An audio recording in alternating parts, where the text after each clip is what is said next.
We're back, and it's time to see if Vega Squadron can do it in a best of one that they're so known for, going up against NRG, who are looking like one of the better up-and-coming NA teams for sure, especially after their run in New York.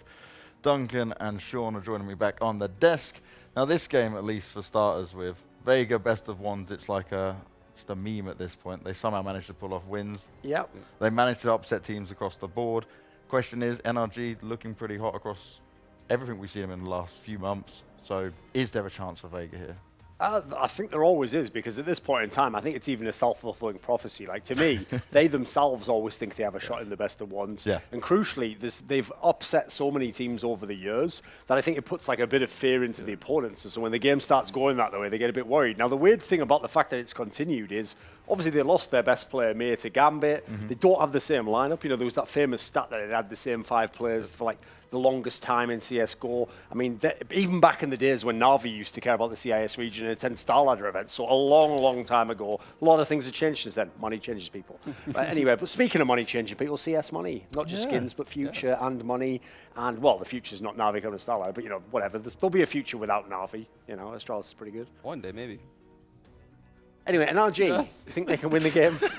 That's weird, though. That I thought you hated the CIS region, but there you were. They keep saying that, but I keep turning up and taking them checks, don't I? The difference is I come back and I reinvest in the local economy. Certain club I like to know. Stunner, you know what I'm talking about, baby. He does know what you're talking about. Okay, here's the thing, though. NRG surely has to be a team who have the potential to get upset here because, you know, they're a team that runs a proper structure. They're a big favorite, which is always the warning sign against Vega Squadron. They have, like, the thing with NRG is they have a solid map pool, but they have a few that are a little bit shaky, I think. Yeah, I think what's unfortunate for NRG is their best map is Overpass. Vega always vetoes Overpass these days. And then aligned with their map pools is they both like to play Mirage, Train, and Inferno. So this veto is going to work really well for Vega, and their players thrive on those maps where they can make individual plays. Specifically, we saw at the major Chopper.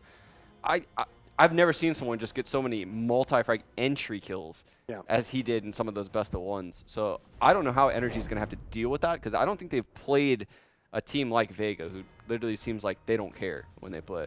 They play gloves off CS.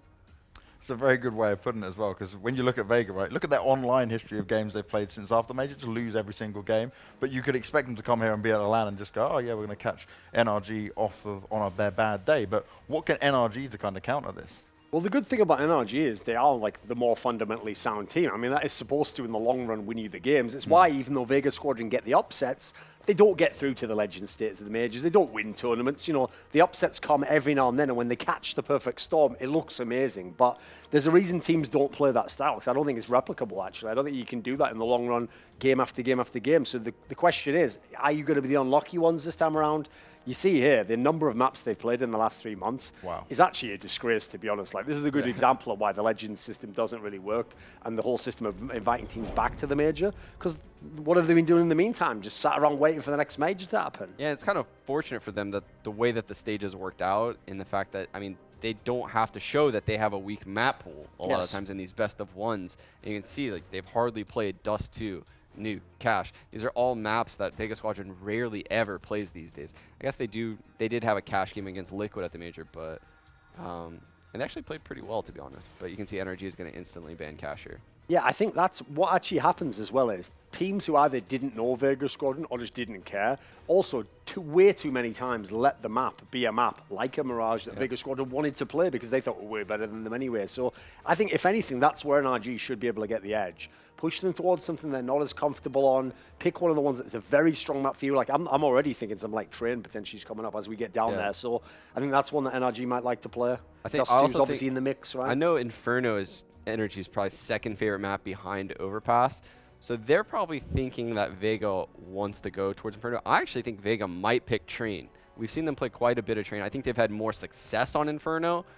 But if they're playing to their opponent, they would lean Train. This could go literally either way, actually. Yeah, they decided to go with Inferno. Yeah, I think you're right there. I think NRG basically predicted that it was going to be Inferno on the veto there, and they've allowed it to be that case. Because otherwise, if you wanted to force it to be one, you could have just yourself let Dust 2 be the ban. Like, I don't think they were going to go ahead and let that go in anyway. So I think you probably correctly predicted it. That's definitely not the map we're playing right now. But okay, well done. There we go. Okay, it was just a minor error, glitch in the matrix, as it were. Clearly, Vega's been fantastic on Inferno lately. It's the random one against North and then everyone else. Even losing to Avangar and Monolith. The Monolith one was in the Epicenter qualifier, so I didn't even manage to qualify for that. Yikes. Who Really cares hate to about see that. tournament, though? Really hate to see it. But yeah, NRG obviously a much better Inferno team, taking out likes of FaZe, Na'Vi. I mean, these are some of the top teams in the world that they're beating on Inferno, whereas Vega Squadron, yeah, they struggled tremendously when they played good opponents on Inferno throughout the major. Yeah. So looking at it statistically, looking at it just from what we're seeing on paper, it's obviously favored there into NRG. What do you think that Vega might have like a trick up their sleeve that they can kind of take it to them? Is it just playing like that looser, unpredictable style? Well, one thing that I do think is actually makes Inferno, it'll never be the best map for NRG, is it's a lot harder to get Cirque Orb involved. Yeah. Especially because, first of all, keeping that economy high on CT site is pretty hard for everyone, especially against a team like Vega, that if they're going to play a very aggressive style, they're going to go for those force buys.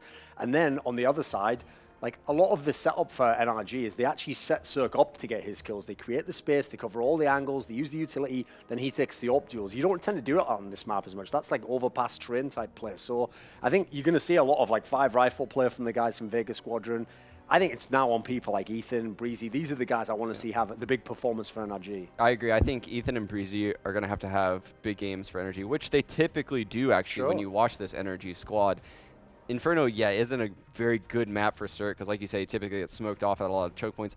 But playing a team like Vega Squadron, they typically go for those dry peaks. They go for those challenges without a utility usage. So this could be actually one of those rare Inferno games where you'll see an Opera just absolutely go off. Now, we saw just in the game before, right, we all thought Big was going to come in with a win, Fragsters do it. Do you see a world where actually NRG can end up getting upset here? The key thing is, like, NRG usually against the lower squads is pretty solid, actually, because they're fundamentally sound. It's more when they play, like, the bigger names that, in theory, on paper, they're better than at the moment, but have the legendary status. That's where I normally see them crumbling a little bit. I will say, if you're NRG, this is a game where hopefully you have learned the lessons of past teams against Vega Squadron. Like, you can't think that, oh, this is how Counter-Strike's played. I've thrown smoke down. He can't possibly run through that. I've blocked that angle off. The Vega Squadron guys play that more unorthodox style, so you've got to do the old cliche of like expect the unexpected, always be on your guard a little bit. Exactly. I think Vega Squadron has, like in boxing terms, like they have a puncher's chance. Yes. Like if they come out and they win first gun round and, I mean, pistol round and first gun round doing something unexpected, playing super aggressive, they get in your head at that point, you're down 4-0, you eco 5-0. I mean, they could run away with the map easily. Like they're a team that always has a puncher's chance, even if they're playing teams much better than them because of the style they play. So it's definitely not a close, like easy match for NRG in my opinion. The edge though as well for NRG here is they've got the trio of stars. They've got Cirque, Ethan and Breezy. Each of these guys can be the best player in this particular game, whereas I look at the Vega Squadron guys, now that Mia's gone, a lot of it does ride on Chopper, and he had an amazing performance at the major, but is he going to do it every game? Probably not. So I think you need that as a win condition immediately. Okay. Map itself is going to help out a little bit. I think you can certainly do a lot on Inferno. You can be very, very aggressive on this one, but I'm definitely edging it towards NRG. Okay, so you're saying NRG. Sean, are we getting the same from you? Always edging towards NRG, like Duncan. Okay, so it's an Slowly but NRG surely. on the desk. And now it's time for us to get into the game. It's going to be Just Harry and Vendetta taking you away with this one. Who else would it be? Well, thank you guys very much. I'm excited for this one. This should be a pretty easy NRG game, I think. There's no doubting that they're going to be the massive favorites coming into this one. I haven't really seen all too much of this Vega Squadron play outside of their little run at the major, but taking a little look at how they've been recently, I don't think you're going to be inspired. I don't think they've won a map in quite some time. And now would be the great time to break that streak, though. Break this lost streak that they're on and start to find their form again. Yeah, but considering the opponents they've managed to start this losing streak against, obviously, excluding teams like Astralis from the major and that kind of thing, but, losing to Monolith and leading up to the tournament doesn't instill a lot of confidence in you. They have to go up against one of the best teams in the world on Inferno. As I said, I was actually a little bit surprised by how much credit the desk was giving Vega Squadron in terms of like being able to put up a fight. Yes, they have a very unique set of play style that can be awkward to deal with, but I think going into this, I mean, we're seeing, even though we've seen NRG being a little bit up and down in terms of performances, obviously not making the major and everything, I think there's no way you can put into question of NRG being a clear-cut favorite in this. Yeah, and I always think, whenever we see these sort of teams that become like a bit like known for just doing like, like unorthodox things, we'll say, I think that like that works initially, right? Like you kind of catch a few teams by surprise. You think about Vega's run in, at the last major as well. Like that was where a lot of that success came from, was just doing these like weird rounds. And, even if you think to other teams, maybe even here, maybe even like Tyloo, there was a time where they were definitely considered like, even the whole Asian scene almost was like, these guys do wacky things. But like, after a while, I feel like the second you realize you're going up against one of those teams that's known for that, if you just play some sound CS, like you just be a bit more wary of like, odd decisions, like, oh, they might just go running through these Molotovs or through this smoke, then it becomes, quite easy to almost to counteract it. Just because there's a reason why CS isn't played that way every single time, right? There's a reason why you don't see Astralis being like, guys, well, 5-man smoke push banana, let's go. Like, it just doesn't happen. Exactly, and I think that's a thing as well. You saw it, you mentioned the first major run that Vega Squadron had, and how they took everyone by surprise. One of the things about that is that post that major, they went off the radar completely, to the point where if you were looking at HLTV rankings, they went from, I think, was the top 20 to being like top 150, like something absolutely insane in terms of just like how big of a fall they were.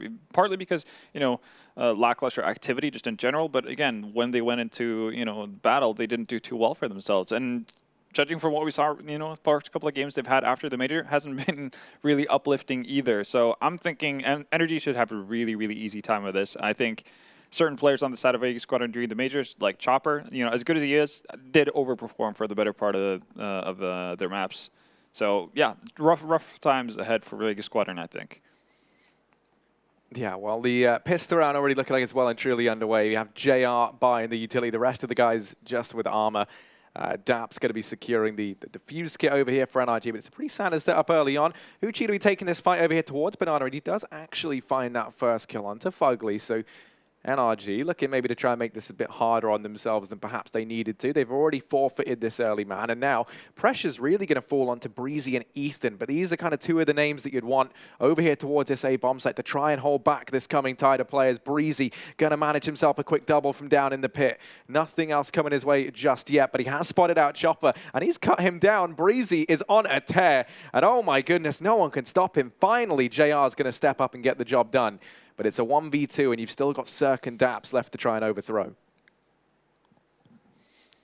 Well, bomb has been planted at least. JR does have quite a bit of work to do here. Daps actually going to get taken out there. That puts Cirque into a pretty difficult position. No kit on his end as well. Well, there picks it up from Daps as well. JR just playing nicely here with the time, and well, Vega Squadron, they might be getting away with this. Well, Cirque committing to the bomb here. In the nick of time, JR makes the rotation around from apartments. That was pretty close. And I mean, if you're Shirk, you do make the right call as well. You're forced into a situation where you have to stick it. You have to stick it at that point. Otherwise, you have no hope of winning the round. But JR playing that really, really well. Actually, somewhat surprised to see Daps, who was the one with the diffuse key, actually push forward as well into quad there. I think they could have had both people set on the bomb. So you can get pretty good angles on both apartments and quad from that point of view. So slight mishap, I guess, on the side of NRG, but very, very well played from JR there. Yeah, as we continue into this silent film, it is going to be Vega over here towards Bernardo. How about you fancy doing any Foley work? Maybe adding in some of the sound effects. I'll warm up the engine. Yeah, and we'll see what happens. Let's get the vocal machine ready. But the kill's going down over here towards the top of Banana, and actually it's going to go ahead and favor NRG. I think there was even a team kill to come out there. Hoochie does manage one over here on the A-bomb site. This round's back under control for Vega, and this should be them securing their second. You can see NRG aren't too tempted to try and go for this. They've found a bit of success, but Ethan and Fugly both being tagged down so low, and they have even a little bit to hold on to. Yeah, right. They're going to be getting away with the Mac 10s. That always comes in handy because, you have that potential now to go ahead and rake in some extra money perhaps in these coming rounds. It's just a little bit more to fight back with. Second round on the board for Vega. They're getting off to a good start as they convert this second round. Something that, as we saw, think back to the game that we just saw on Nuke, which, was, of course, Big v Fragsters. And that was one of the things that Big was struggling with, was getting those conversions. And I think, when you're coming into this as the underdog, especially, you're definitely going to need to cling on to them if you can. That was actually one of the things that secured Fragsters that map, was their ability to convert on the back of finding, pistol rounds or stealing that second. So a good chance rather here for Vega, who, as the death kind of highlighted, they might be the massive underdogs, but they do always have that puncher's chance, I think it was that Sean called it. Yeah, puncher's chance, for sure. I mean, all you need is one good knockout blow, right? And if you get that at the right time to crumble Energy's economy, the gap might become too big to actually deal with it. We'll see, though. Pretty measured approach from Energy to start things off, though. No heavy investments in that sense. Didn't really invest into Kevlar in that previous one. So they're going to be looking really healthy for their first buy. I mean, they're just looking to add on to this as well. You can see a 5-man stack over towards this V-bomb site. Nade comes out. Does a little bit of damage onto Chopper. Now, this is just Energy. Oh, well, I was about to say banking everything on Vega running into them, but Ethan is going to grant Chopper a death wish. So man advantage. They're actually going to push out on this. Pop Flash coming out. Actually finds Crush as well. JR, though, in good position to find 2. Still, though, man advantage for Energy, and they're going to be able to pick up weapons as well. That's the bomb dropped as well here down towards the base of Banana. Now this becomes a pretty tantalizing prospect for NRG. They didn't have next to anything heading into this, and Ethan's going to end up finding one with the Deeg. It is just going to be Tony Black in a 1v3. How do you find that connection, Ethan? Is it like that's like the fadeaway crouching deagle shot to the head? Well, this is definitely pan out. This was meant to be more of like a bonus, a gimme for Vega Squadron. Energy obviously not investing a whole lot outside of what they held on to. And then one flash. Tony Black needs to come up big here. Might be able to pick up the bomb, obviously. Does net an AK as well. Reloads it too. Ooh. If he shot, then he's going to line them up. Oh, they do actually line up. Cirque left in the 1v1, and Tony Black turns back around. The aim punch going to be playing into this, but Cirque still able to find it. NRG, they somehow steal around from Vega when really they had no business doing that. You look at that third one, and normally, if you're the T side, doesn't matter who it is, if you find the pistol, then you go ahead and convert that second. Into this round, NRG had so little to work with. They had that one deagle, and that was it. The rest just on vanilla USP. So you imagine there's no way that they find anything there. For Vega, that's going to be very, a real pain heading into this round. Yeah, because now you look at this investment, it's not fantastic to begin with. You've only got the 3 rifles up, Mac 10 on Chopper, Deagle for Crush. But it's more the implications in the following rounds now is, you're going to be back onto an eco if you lose this. And already Ethan, he's gone ahead and found a double on Banana. He's just getting warmed up. The couple of Deegs in the round prior, they're not enough. As now he's dropped the bomb once again here at the feet of NRG. One of the worries that, or one of the fears I have for Vega Squadron is the fact that as much as they like to play an aggressive game and everything, better teams can also apply that kind of a style that just chokes you out on the T side. So if Energy feel like they're not meeting any resistance, we can see Ethan doing that in Banana pretty much every single time. And if there's no answer for it, then Vega are obviously not going to have Banana control for the better part of the game. They're also going to be limited so heavily to where else they can go that's going to open up for Zerk to be able to find opening picks if they just shy away from Banana that heavily. They need to be able to respond to that pretty quickly, or otherwise this can get real ugly. For now, though, very passive setup from Energy's side. Zerk posted up in Library, and then you have Breezy and Pit. Fogly on site to help him out as well. It's a solid nade onto JR and Tony Black. It's already being softened up before they've even gotten close to the bomb site. This is really rough to do. No smokes as well. One Molotov to their name. That's going to be quickly dealt with Breeze. Just take a little bit of damage, more than you probably would have liked, but there's no ground gained on the side of Vega Squadron. They're going to have to bail out. There we go, saving. So at least they do get to, I guess, maintain 3 AKs coming in from this round, which is probably better than what any other results they would have attempted to do would have led to. But yeah, nice and easy for Energy. They get to survive with all 5 alive. And that's off the back of, as you mentioned, winning a pretty vanilla round that they really didn't have much business of getting at all. So their economy is going to be looking pretty strong, even if they were to lose this round. Off what I'm assuming is going to be a force buy on the side of Vega, they would still be able to buy. Let's see. I'm going to be thoroughly surprised if Chopper and his buddy is not going to actually buy into this with CZ or something. Maybe even just go extremely heavy on the grenades just to supplement those 3 AKs that's been saved. Yeah, I mean, that's an interesting way that they could try and run it, right? Use those 2 players who have, the 1,000 $900 that we see them have right now. They're going to be able to go ahead and maybe get some nades, play them like in that more supporting role, right, alongside these rifles.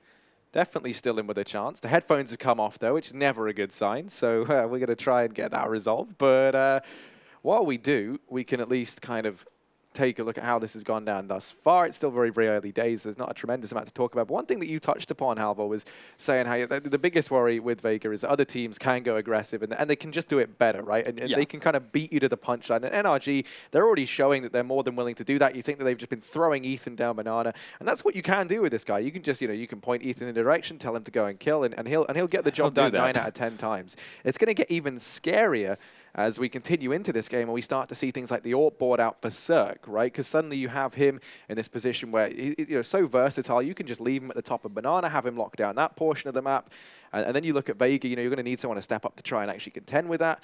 And if they're just going to be kind of sticking to this more kind of fast, kind of untraditional CS, then I think that's a perfect environment for a guy like Cirque to just sit atop his tower on banana and just shut you down. Yeah. I mean, like regardless of what part of the map really that NRG gets control over, either Ethan or Cirque are going to be, pretty much be given a free pass to roam around the opposite edge of the map if need be. So yeah, you can have either Cirque or Ethan closing off banana. Whoever doesn't do that on their side can roam around in apartments, try to find opening picks. The second you notice that Vega are just staving off that entire area, it's going to be really, really tough to deal with, especially once even if, for the future buys that Vega are going to have now in the near future, they're not going to have, a world of utility either. Yeah, I think already you see them putting the firepower above the utility, right? You can see over on Crush and Chopper, instead of going too heavy on that utility front, they've instead opted to go pistol armor. I think alongside the 3 AKs, it would have been really interesting to see them grab the utility for the team. Yeah. Line up the smokes and flashes, because then you're onto a play, right? You could have had 2 smokes, 2 Molotovs, handful of flashbangs, and then just juggled an AK onto them, worst case scenario. Yeah, now you're banking on everyone winning out their duels versus a team that, I think it's completely fair to say that NRG, for the better part of it, has better individuals start to finish. I mean, nobody on Vega Squad comes even close to touching the kind of skill level that we've seen out of Zerk and Ethan, or Breezy for that matter. So it's an interesting approach to things, but then again, Vega Squadron have always been unconventional in how they do things. It is the Vega Squadron way. But I think it's going to take copious amounts of shark gifts from Moses to save them in this very matchup. Yeah, I mean, I don't think any amount of... well, actually, he proved this wrong once with the shark gifts. So let's see. But here's Ethan being tagged out on the coffins. He's looking to try and fill a few of these, though, as he finds that first kill. Daps on the other side of the smoke. Just going to hide away for now. They found themselves the man advantage. So they want to risk throwing it away through that CT smoke. Bomb going to go down, though, for Vega in this round. And now they have a little bit of time to set up in these post plants. This is where maybe not having that utility might not come back to punish them as much, especially as Hoochie's able to get and find himself another. That's the leader for NRG fallen. Tony Black chiming in with another. And now suddenly things get a little bit tricky. But you do have this 3-man star, core left alive, shutting things down left and right. Only Tony Black remains. And 1v3, too much to ask. It's going to be NRG locking in at that defuse. 2 kills on Breezy, 2 kills on Ethan, 1 for Cirque. And that's going to be a 3rd round for NRG. Yeah, so I guess all the players we put into focus come into play for NRG right there. Vega Squadron do well to put them in a position where they have a shot at it. Tony Black obviously finding that second frag as NRG attempt to set up their retake is pretty vital. That could potentially put him in a good spot to actually win it out. But as you mentioned, they don't really have utility. They've already been tagged up. They can't really move about in the bomb site. So they're locked into their positions that have already been well telegraphed. And when NRG get that kind of an advantage, they should be able to deal with it 9 out of 10 times. So we see nades coming down banana, doing a little bit of damage across 3 players on the side of Vega.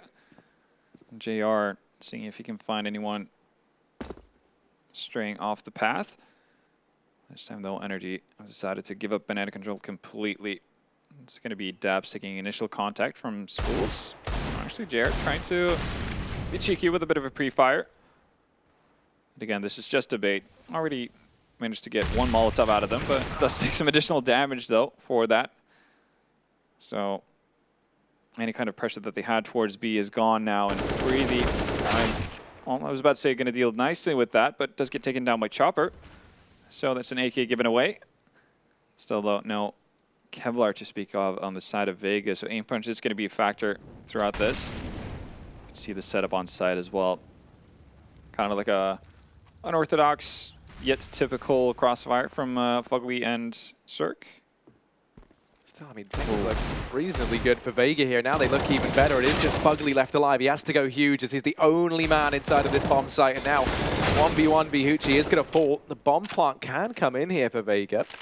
Very late rotation as well. Like first now we're seeing him at the bottom mid here. Ethan and Dabs. Just making sure that they're not potentially getting fooled by, you know, having the cheeky one man with a bomb on the opposite side of the map thing happening to them, but bomb plant nonetheless for Vega Squadron, and Dabs is going to deal easily with that. He's just going to be able to pick up the op. So even though NRG do drop 3 players, should be perfectly fine to buy up. Ethan's already sitting at 13K. Yeah, that round starts to look a little bit worrying though, largely on the back of, I think it was Chopper finding the kill onto Breezy over towards Arch side.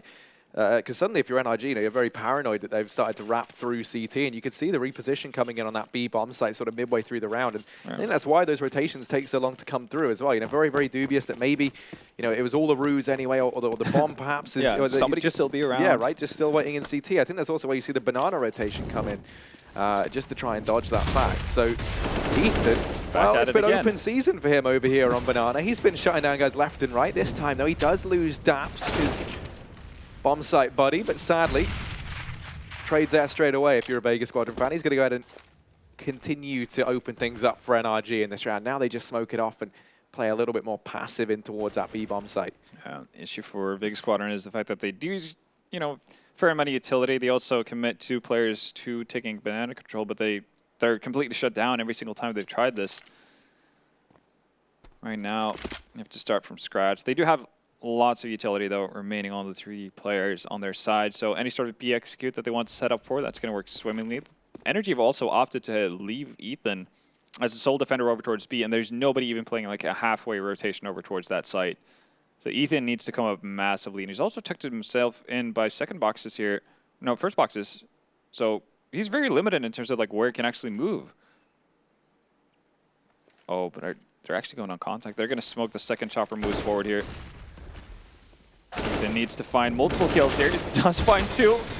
Huchi desperately needs to trade. Does find it eventually. Have the bomb on his back as well. Could get the bomb plant down here, or is he going to get chased down? Fugly decides to think better of it.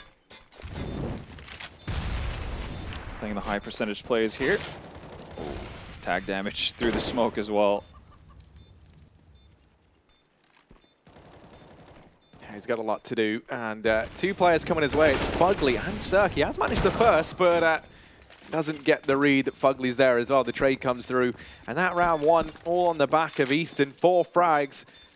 In spite of Huchi's best efforts, it's going to be NRG picking up that 5th round. Still, only 2 players surviving. Not the worst result when you consider the start that Ethan had down there towards Banana. That's just sort of the scary thing for me right now, though, is we haven't even really had to see anything come out from the rest of the NRG guys. It's just been Ethan making this like, you know, almost a little too easy. He's having a good time over there in Banana. Yeah, he certainly has. And they haven't really figured out how best to contend with him. Now he's going to be picking up the AWP in this round alongside Cirque, and this going to allow them to go ahead and maybe just set him up to keep a watchful eye on Banana. You know, he's been doing it well with Daps, but they clearly now think they could look to entrust that on him wholeheartedly. Yeah, I think he's definitely feeling it right now. That remains to be seen if he's actually going to have anyone backing him up, maybe potentially flashing over him like we saw initially. You know, NRG expending utility to actually get Ethan into a forward position to find these early frags in Banana, or if it's going to be all in his own. But so far, so good for the North American side.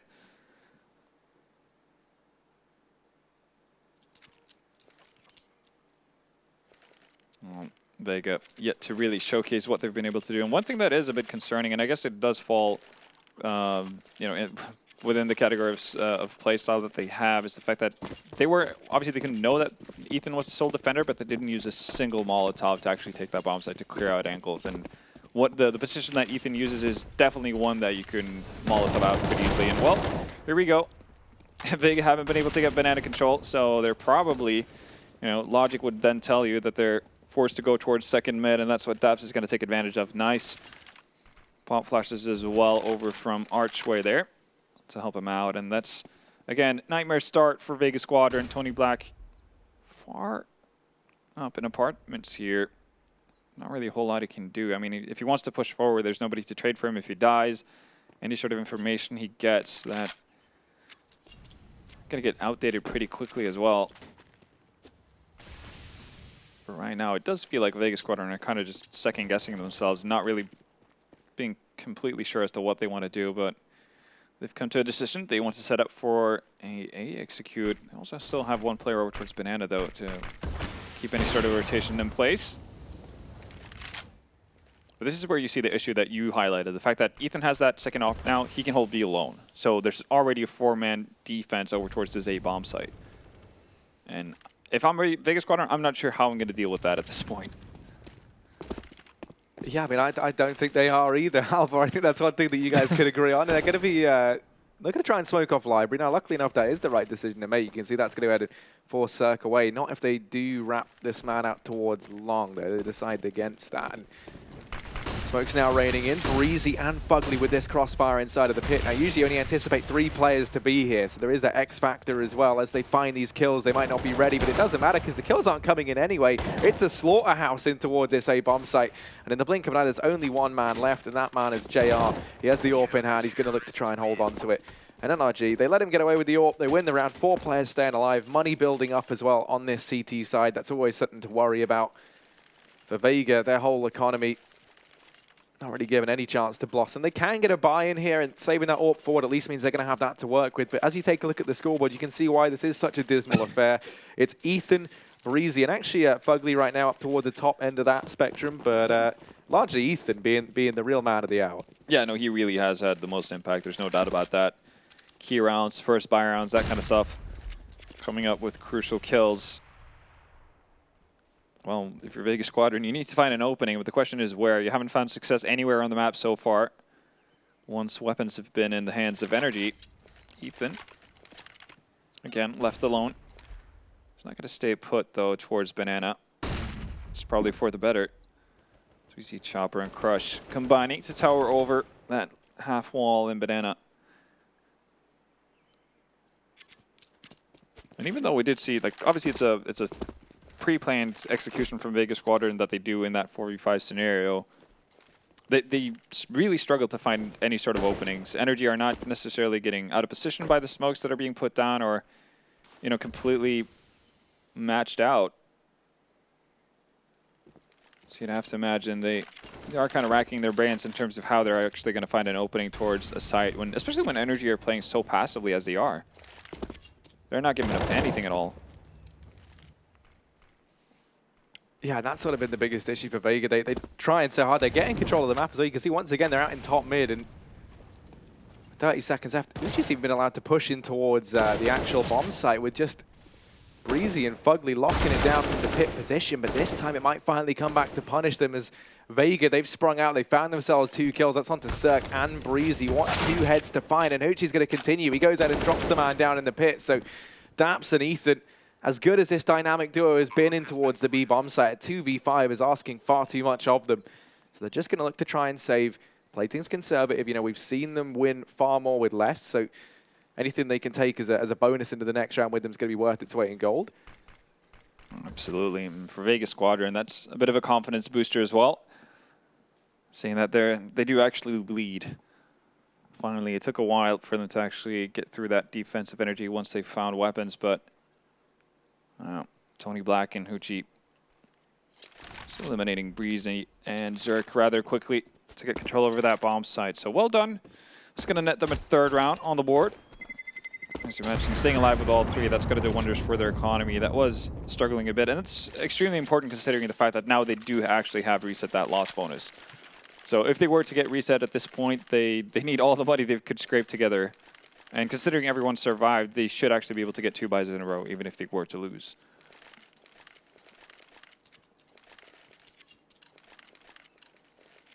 Oh, 3-6 right now. And for Vega, you know, one of the players that everyone kind of spoke about was Chopper coming into this. And, you know, he's really not having the sort of performance we need to see from him if Vega want to pick this up. Currently, He's not yet the frag. He had a team kill early on and did get one to redeem it. So I guess, he's had 2 kills, one of those being on his own teammates, which maybe isn't the statistic you want to hear.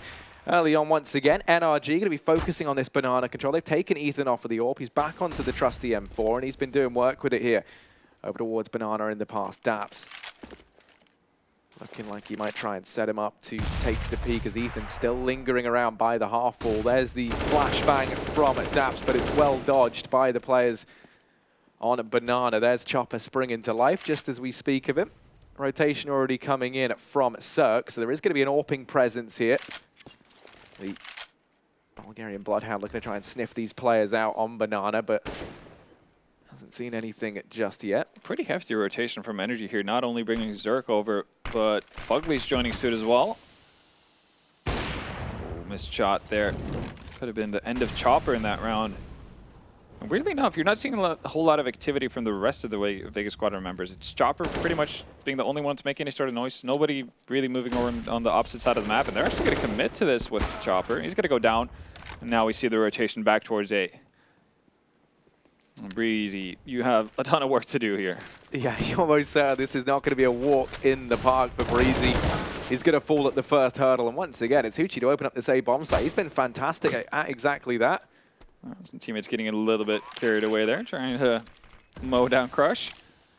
And for Energy, again, taking a pretty conservative but understandable approach and decision to this. Just going to hold on to their weapons, and that bank that we talked about that had built up so nicely for them is starting to dwindle pretty heavily. They're still going to be able to get a full buy in this. Cirque and Daps, they're going to be able to drop off weapons for Ethan and Breezy. So still a lot of hurdles for Vega Squadron to get through here, but they're definitely getting into it once again. But yeah, my biggest question with that is just I don't see the reasoning as to why you want to bring over a second rotation from the side of Energy. I don't really see the need in that. I mean, you got Cirque over there. He's more than capable to fend off a B push together with Daps. So I don't see what prompted them to actually have Fugly move over as well. I tell you what, though, this has been a good few rounds from Vega, if you think about it. They're now winning their second in a row. They're eventually now going to start to kind of chip away at the NRG economy. And that's how you start to snowball out of control over on this T-side. Because once again, it's another pretty clean round for Vega Squadron. Yeah. 4 players staying up. They can't be too disappointed with that. Real threat right now is Hoochie. He's been the man finding these openings, positioning them so well to get into that A-bomb site time and time again. And now he's almost rivaling even, Ethan in the server, who hasn't had a kill in these last few rounds. And this is where, maybe there could be a few problems for NRG. Once again, they've gone very, very heavy on this B-side defense early on. They're trying to get these AWPs set up over here. They're trying to go ahead and get Ethan into a position where he can hold it down on his own. Yeah, and it's just like they're going to get that as well. Vega not too interested in actually contesting Banana this time around, but yeah, Energy, as soon as they get the control, they actually give it up immediately. We'll see if this means that Ethan is going to be tasked with the sole job of defending the B-bomb site, and that is going to be the case, but the rotation here, or the execute might come in too early. Easy is going to find one. Hoochie quick trades back and forth here, and they're actually going to be, well, exactly equal until Tony Black finally finds Zaps, and that leaves Ethan. Just mentioned him. He was the sole defender of B, but he makes it just in time before the smoke pops. That's Tony Black down and Crush. Now in a 1v1 situation. Ethan been the big star for Energy, but he's not going to be able to get the drop on Crush as he moves through. Smoke and gets found out. That's 5 rounds for Vega Squadron. 3 in a row now, too. Yeah, I mean, here's the thing for NRG is, Ethan's looking good, but no one else really stepping up. No one else really kind of delivering at that same level, the same sort of hype as well that we put around players like Breezy and Cirque. Yeah. Even then, Fugly's normally kind of like a real pillar of consistency in this team when it comes to finding frags. Right now, it's only Ethan, and that means, for Vega, you think about it this way, Ethan's had 1 kill in, the last 3 or 4 rounds that Vega Squad have been able to pick up. And it's just because they've just been avoiding him. It's very easy. Ethan's played B every single round. It's Vega Squadron. What's the one thing that they've stopped doing? They've stopped pressuring that banana. They've stopped trying to take control here early on. They're going to go back to it now in the knowledge that NRG are just on these pistols. We've seen Ethan and his Deagle heroics pick NRG up around just a few ago. But this time, he's already been beheaded. No one in a position to trade. And that now means that Vega, they've got themselves the man advantage. They've taken control of this portion of the map. And they can just take their foot off the gas a little bit now. And they can start to breathe. Pretty much, again, something they've done quite a few rounds in a row now. Just leave the bomb far back and then just kind of go on a bit of an exploration mission. It's been working out pretty well for them as well. 4 rapid kills for Vega Squadron. They survived with everyone once again, so I think that's 3 out of the 4 rounds they've survived with all 5 players alive. And in addition to that, the one round where they didn't do so, they had 4 players. 4, yeah. It's just mental. You look at the turnaround in terms of how the money's been swapped up. And Vega, they're sitting on a pretty hefty bank account right now. Over on the side of NRG, you know, things cannot be said the same way. There's the tactical pause called on in. And I think, you know, this is very much justifiable. You know, things haven't been going their way. It was looking so good for them early on. And you almost kind of, maybe if you're NRG, you're thinking, oh, it's fine. Like, we can just come back. But it's like, you have to stop saying that at some point, right? Vega have chained together a few rounds. They've built up the economy. And this is a team that everyone says when they start to get the momentum behind them, when they start to find the success, then it's very, very hard to slow them down. Yeah, one thing that is curious to me is that we saw initially that NRG found a lot of success with being consistently aggressive towards Banana. You're just giving it to Vega Squadron, and the second they had one misstep with that, where I think it was Crush and Chopper who combined to actually be able to take out Ethan off the pop flash, they've gone completely away from it. They're not contesting banana control anymore, and that's giving Vega Squadron all the time they need. And Chopper actually finds the secondary on, just dabs through the smoke. That is really, really unfortunate for NRG, but on the opposite side of the point, really great for Vega. But now we're finally seeing some proactive movement out, elsewhere on the map. It's going to be Breezy moving aggressively in apps. He's going to find Tony Black roaming around. Have to be able to find more, but Hoochie too quick under the trigger. That AK comes in to help as well. 11 HP and a bomb site in the hands of Vega Squadron. Yeah, I mean, this is another save round here from NRG. 4 players staying alive for Vega. More money in the bank. They might even be tempted to go on the hunt this time around because everyone's kind of sitting around a pretty comfortable amount of money. And anything they can take out the hands of NRG is just that much less to invest into in the next round. The other thing is, I mean, you notice a lot of these players are going down still with full nades left on their person, and that just feels like such a waste to me. I mean, I can't even think of, we haven't really seen any smokes just to hold back these pushes, any Molotovs to try and, bait anything out from Vega. You even think into that round there, Breezy was pushed up in the apartments. When he died, he had 2 flashbangs, a smoke, and a Molotov, right? You could have dropped a molly over at short to delay the push by some time, or maybe smoked off the apartments, which is eventually where he ended up going down to. Just leaving so many of these angles open when it really felt like he didn't necessarily need to. So a 7th round up on the board for Vega and NRG, maybe some utility mismanagement here and there. Obviously, it doesn't help that they lose 2 players over at the top of Banana, right? That round was always going to be a hard one for NRG. Breezy was forced to try and make a play, and it almost works out for them, but not quite. And now I feel like they're going to be even more deterred from trying that Banana aggression because it hasn't worked out for them now pretty embarrassingly 2 times in a row. Yeah, I think that was just like a...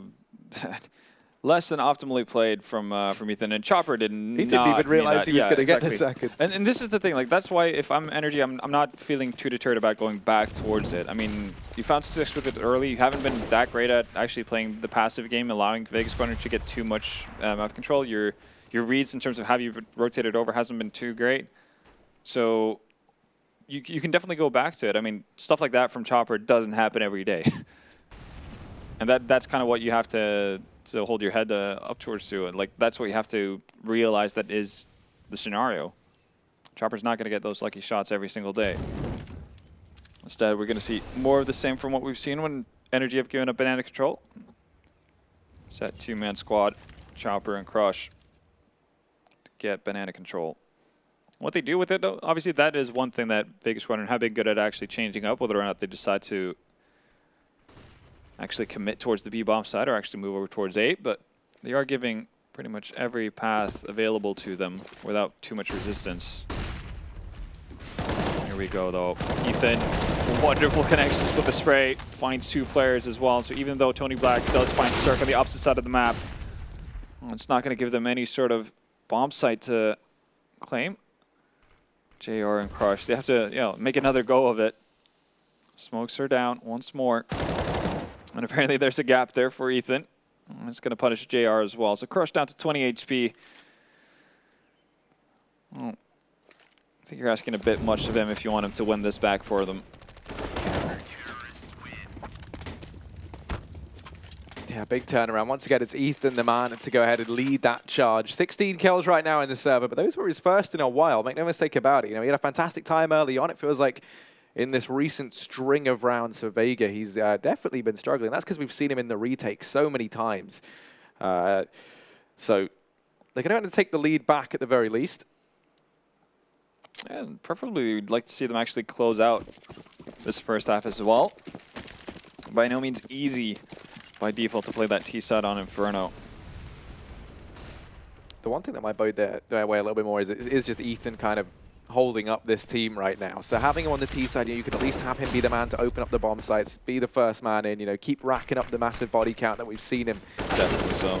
Yeah, to do it. And that's exactly what Hoochie's been doing for Vega right now. They've been using that brilliantly. 16 to 8. He's been the real star in the server, which almost feels a bit odd to say, but still, man advantage picked up on the back of him once again over towards this A bomb site. Now the push comes in at the top of Banana. It's Ethan and Daps to try and hold it back, and they've been very, very sparing with their utility usage. Daps going to even start to push through this smoke, and that'll net them the information that Vega have left Banana, and you can see the effect that's had, rotating Ethan away from B, stacking all 3 players with the exception of Daps in this A bomb site.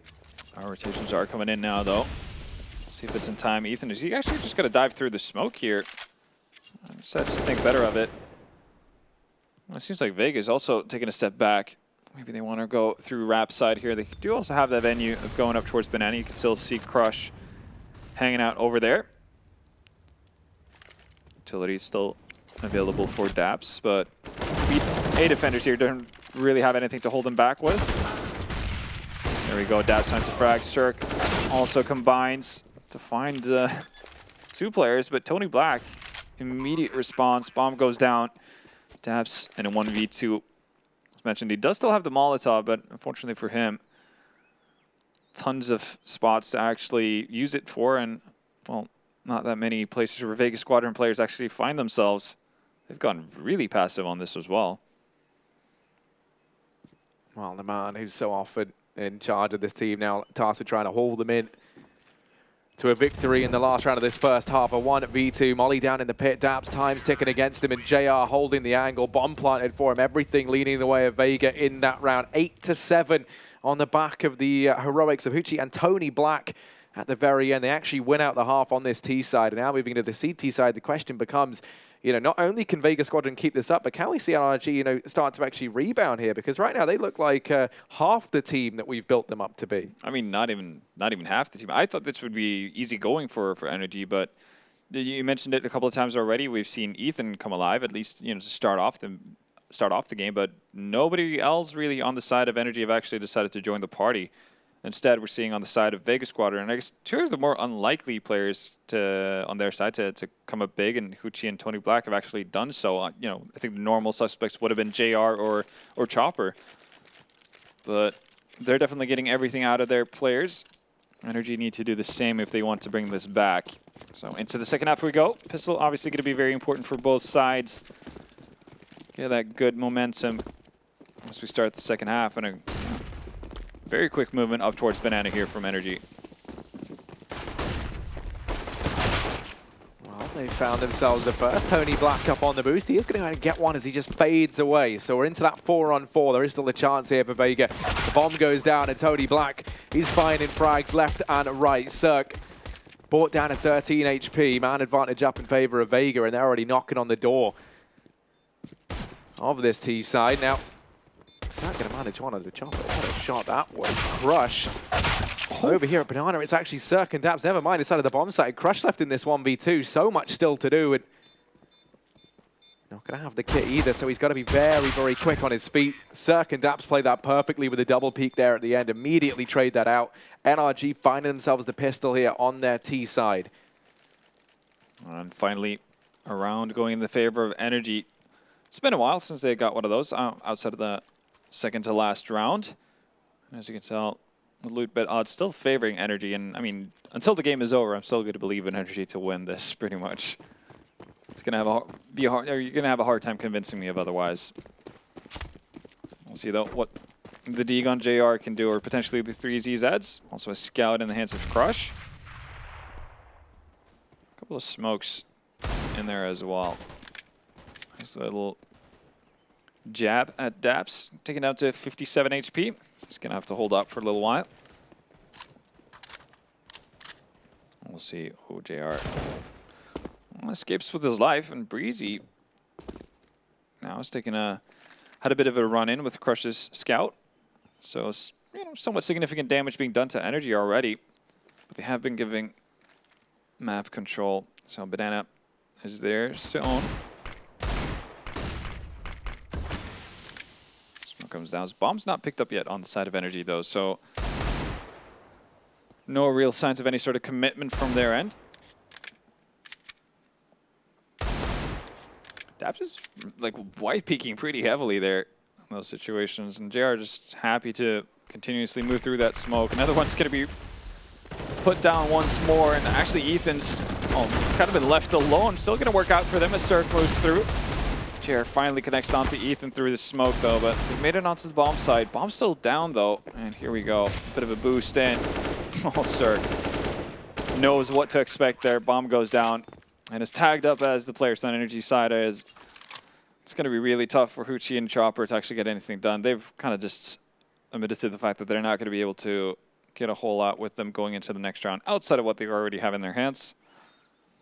Oh, wow, that looked a bit sketchy for Energy for quite some time. Like, even on that execute, you see Ethan being so far ahead of everyone else on his team. If JR is able to, well, partly, I guess see through, a part flash, then, that could very easily be what spawns just the start of the end, at the beginning of the end for Energy.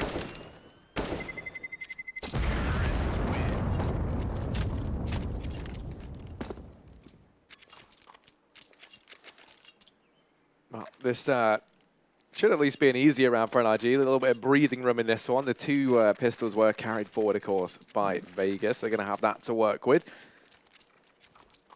Seen that in the past go wrong as well, though.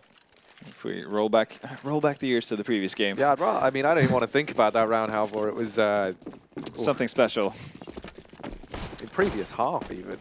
Oh yeah, in this one rather. But yeah, this should be a more clean cut round here. NRG, they've got two MAC-10s board up. That's on Fugly and Breezy. Chance for these guys to try and make some money. You can kind of just throw them into the guns of Vega as well. And that's exactly what they're going to do. They meet Hoochie and Chopper over here in the apartments. That's already the A-bomb site cracked open. It's just these pistols left. And I think if you're Vega, you don't even really need to go peeking into this. You're going to be giving away, the kill bonus to those MAC-10s, and the likelihood of getting too much done with the USPs is very, very low. They're going to stick around a bit, hope that maybe they can find some damage. They have that flash on JR as well, looking to try and surprise someone over here at short. Uh-oh. Here come the MAC-10s, hunting them down. Actually, JR's going to go and win one, and they find both of them, so they're doing the economic damage. The MAC-10's dropped, although Cirque runs the risk of going down now as well. He desperately needs Ethan to bail him out, and he will. So, 10-8, 3 players staying alive. Now we can see NRG move into an AWP if they would like. I'm curious to see if that's the decision that gets made. It's going to be interesting to see for sure. Obviously, pretty hefty investment on their end if they were to do so, and it's going to be limited in terms of what he can have outside of that. So might decide to hold off on that for now. Here we go. MP9 on Chopper for Colts, and decent amount of utility. Only one Molotov actually on the CT side. That could be a bit worrisome if Energy decides to play the clock in this scenario. There we go. This is one of the smokes they had going for them. Already gone, and well, utility is not really a big issue right now because the majority of their team is gone. That's 3 really rapid kills in the favor of Energy. Only losing Ethan. Still haven't lost complete map control. We do see pretty forward positioning from Hoochie, but he's going to have to do something special. He's not even committing to the actual wraparound yet.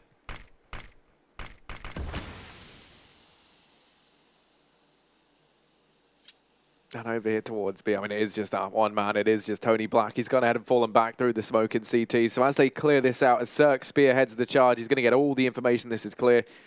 That means this forward position held by Hoochie isn't even going to play into this. They opt to take the gamble. They opt to wait and see if, NRG do rotate back with the bomb, see if, his forward position can catch them off guard, but it doesn't. And now they just look to try and save over here towards the A-bomb site. Going to group up, hold on to these rifles at least, gives them a little bit more to work with into the next round, but regardless, NRG now move on to an 11th. Yeah, that's a big one as well. I mean, even with these 2 saved weapons, you're not really going to have too much cash to speak of on the side of Vega Squadron. Yeah, you're going to have the loss bonus, but, you know, playing on the CT side, you kind of need utility and weaponry to be able to put up a valiant fight. And seeing how they've, you know, just missed out on that, I guess, magic number of saving 3 weapons in terms of forcing up around it. Remains to be seen. It would be a massive gamble on the side of Vega if they decide to force up around this. And we'll see what they end up doing. NRG, though, feeling a lot better with how the start to the second half has been going for them. It's a 4th round in a row. Rest in peace. Probably referring to Vegas economy right about now. They have opted for, I guess, the more sane choice of actually to hold on to whatever money you have, get a proper buy going into the next round, and work your way forward from there. Oh, tactical pause called on in here, and I am curious to see what the results is going to be. I'm hoping this doesn't end up with them deciding to force buy into it. At that point, that would be classified as a really bad tactical pause in my book. Well, yeah, because on the back of that, you know, then you open yourself to ecoing in the round after. At that point, you're going to be extending, what, a 13-8 lead the way of NRG. You're looking at, like, potentially, if you're ever going to have proper weapons, you're going to have to double eco, and now you're in a position where you can't afford to double eco. And they do actually, well, I mean, it's a bit of a half investment. Not as bad as I was fearing, at least. JR is still a bit rocked for cash, and they might actually have to, yeah, go back into an eco, depending on whether or not they can hold on to any weapons. We'll see how this round plays out for them, though. Bit of a biffed smoke, or biffed HE. Doesn't do any damage whatsoever to any of the NRG players, and they've actually decided to give up on Banana this time around. Seeming pretty set on actually making their mark towards A for once early on in the round. This is the site, though, where both these rifles reside. You can see Vega didn't spot anyone down at the bottom of Banana, so they've already started fully rotating, but it's good timing from Cirque and Fugly. They synergize between them. They find all the kills over here at the top of mid. And now it is just JR and Crush left up. NRG looking poised to pick themselves up at 12th here. And all these rifles that Vega would love to keep their hands on have been dropped all at the feet of Cirque. He's desperately trying to deny it if he can. You can see you've even got Daps now up in the apartments to try and lock down this area of the map. Uh-oh. Whoop, that's awkward. Breezy going to go to find him, and there we go. 12-8. Now, boys, NRG managed to keep this as another convincing round. 4 players staying alive. There's so much money over on this T side. It is just ludicrous. And then for Vega, well, they've got the buy in this round. They've got the buy. They're actually going for a double op here. So a bit of a new look from Vega Squadron. It's completely scraped the bottom of the barrel of their piggy bank. We'll see how this pans out, though, because this is pretty much a do or die round for Vega. If they lose this, we're looking at energy at 14 rounds. And at that point, we would have yet to see any sort of resistance from Vega Squadron on their CT side. That's really, really worrying. And even with that double op setup, still opting to go for 3 players early towards that B site. And energy on their end, they're moving quickly towards A here. This could be complete disaster for Vega. Crush really needs to get something done here. Actually, hold that. Oh, Tony Black actually meets up with the entire energy team in Archway. Chopper's going to join him as well. This might be one more man than expected, and Chopper finds 3. JR and Banana still holding it down as well. He finds Ethan. And Energy probably not expecting that rotation, or that man by the name of Chopper, to be in position that early.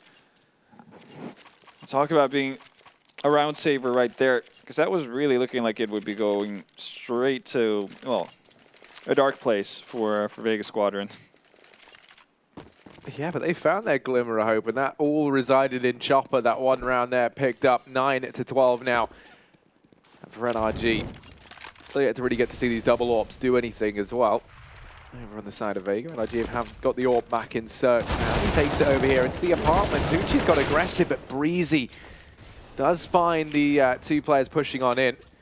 On the back of that, they've gone ahead and cracked open this A bomb site. Crush now the only man nearby, and they're already down and out in the pit. He does spot. That's Breezy down in mini pit. Indeed it is. Molly back off the angle. So this A bomb site is in control of NRG, and they know it. You can see that bombs wrapping background up through the apartments. They're leaving Daps over at B to try and cut off these rotations. Also listen out, perhaps if he can hear any saving players. Doesn't want to go down, but he's going to. He's given them a 3-on-3, and that's a potential way back into this round for Vega. You can see the rotation coming in. There's JR from atop his makeshift tower. Breezy's going to go ahead and drop both the players inside of the site, but still it's a 1v1 that never should have been, as Breezy now has to ace it if NRG want to find this 13th round. This was their round to pick up. And now it all falls on the back of this man who's been brought down to his knees. Tony Black wrapping around through short, and Breezy might catch the timing, but no, Tony holds his own, and that's going to be Vega reaching double digits, locking in a 10th on the back of, not only that frag being given up on B, that was a real blunder, but that was a head scratcher. JR up on the being boosted up by Hoochie, finds that first kill, and a nice shot as well onto the guy in the bomb site, makes that possible. Absolutely, yeah. The big question mark for me that round is Dap's decision making, because he's already seen the smoke just go down. Still decides to poke through the smoke. Just seems very unlikely that it's going to catch anyone off guard or catch anyone trying to rotate off the B bomb set at that point. So definitely some room for improvement there on the side of Energy. But yeah, as you mentioned it, JR combining with his teammate to actually find 2 kills there on the A bomb site. One issue for them, though, obviously, it was a pretty hefty investment to go for double up setups and everything. That does make it smart on the economy that the CTs have, even though they have won 2 rounds in a row. Tony Black being the sole survivor here in that previous one. That means we're going to see, I guess, a bit of a limited buy on the side of Vega Squadron. It's not going to be too bad, though. Actually, just a couple of flashes missing altogether. And once they've dropped things around, everything has worked out. I guess only 1 diffuse kit, but it should be something they can work around with.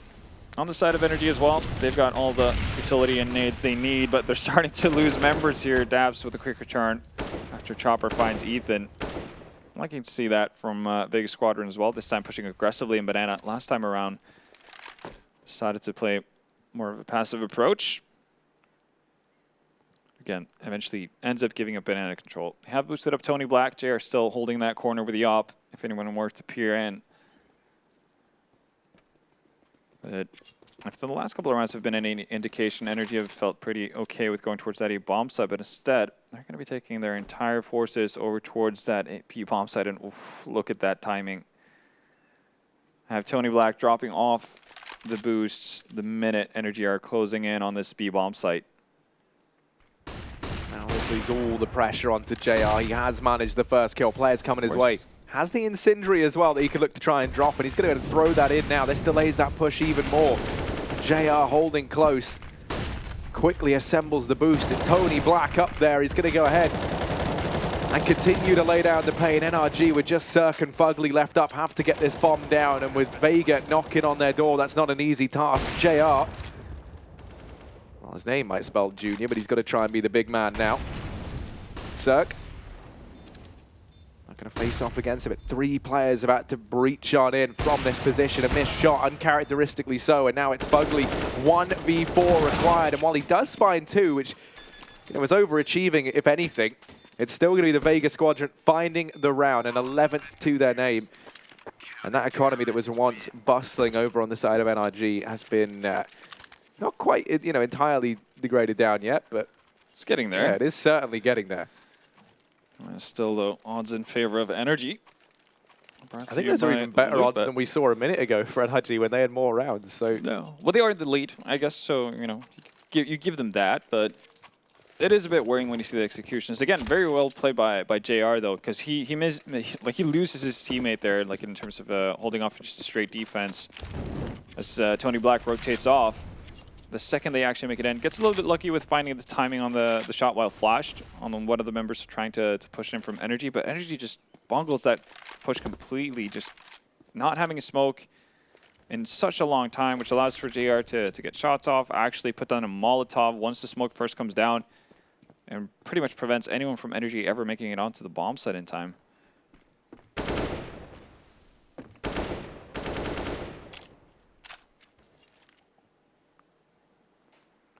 Although pretty big round for Energy here.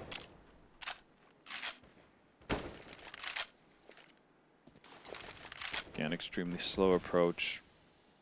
2 Molotovs left on Vega Squadron's side. 2 smokes as well. So they're feeling pretty comfortable about where they find themselves right now. On the side of Energy, no Molotovs, which is always a big issue actually last time, or in the first half when Vega Squadron wanted to go towards that B-bomb site. People being tucked away around boxes, and Tony Black, he's going to get aggressive behind this smoke. That's going to work out nicely for one at least. Finds the second, 2. That's Breezy and Ethan down. 2 of the heavy hitters on the side of Energy. Daps with the 1 return. They're going to get the bomb plant down here as well, but how do you hold this off?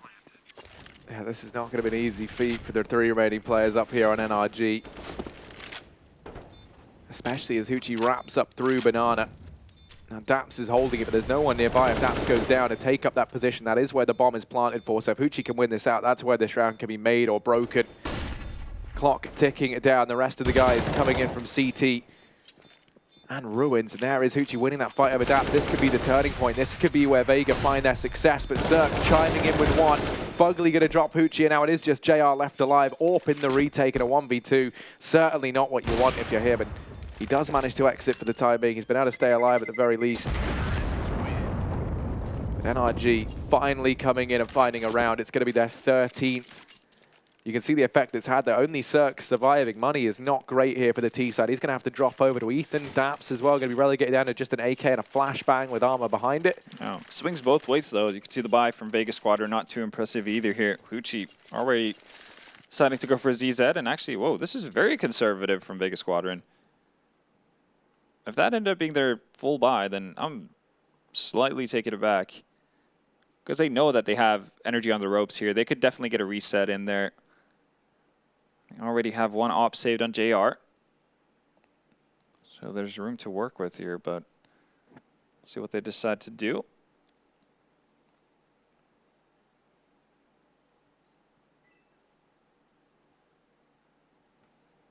Yeah. I mean, you almost understand why they are looking hesitant to decide to go for it, right? Just because, you know, I mean, they're going to go for the force, right? Yeah. But as a result, you know, in this next round, they're going to have nothing if they lose it. So this is a real critical round for Vega Squadron. You've got the AWP on JR, a rifle on Crush. The rest of the guys scraping the bottom of the barrel to see what they can get. And no head armor on anyone apart from JR. That's going to make it a very easy time for Daps on that Mac 10. Not even that much of a downgrade now, but already here's the opener. What a man to find as well. It's Ethan to get dropped over here at Banana. Chopper's going to chime in with another, but Breezy, he's been so proficient at trading up in these apartments. He's found 2. They now believe this A bomb site's opened up. They're not ready for Crush, who now just looks to try and slip on in. He's found Cirque. Looking to do even more damage over here in the apartments. Breezy had to quickly hop on out. Going to instead try and take the fight versus Tony Black. Gets back into safety. Safety as well in pit. And this is a pretty good after-plant position from, well, both Breezy and Fugly. Fugly actually moves forward here. He needs to make sure he doesn't get caught out. Still definitely doable. Just Breezy, 1v3 needed, and he is going to be good for 1. The trade's there, though, almost straight away. Vega homing in on a 12th round. The force buy does pan out for them. They know that they had NRG's economy at breaking point, and now they reap the rewards of that. A great potential here to find a 13th round. Sometimes, you know, the high risk, high reward play does reward you. But I tell you what, there's no risk and high reward. You can head on over to live.starladder.com and you get a couple of free prizes just for watching the game. Isn't that fantastic? Just all benefits. Can't lose with that one. Energy, though, they're looking to potentially lose their lead here. As they're back to pistols, Vega Squadron finally going to have, I guess, an easier of a round than what we've seen in quite some time. JR is not going to stop the aggression for that reason, though. Decides to head back after not finding anyone in second mid either.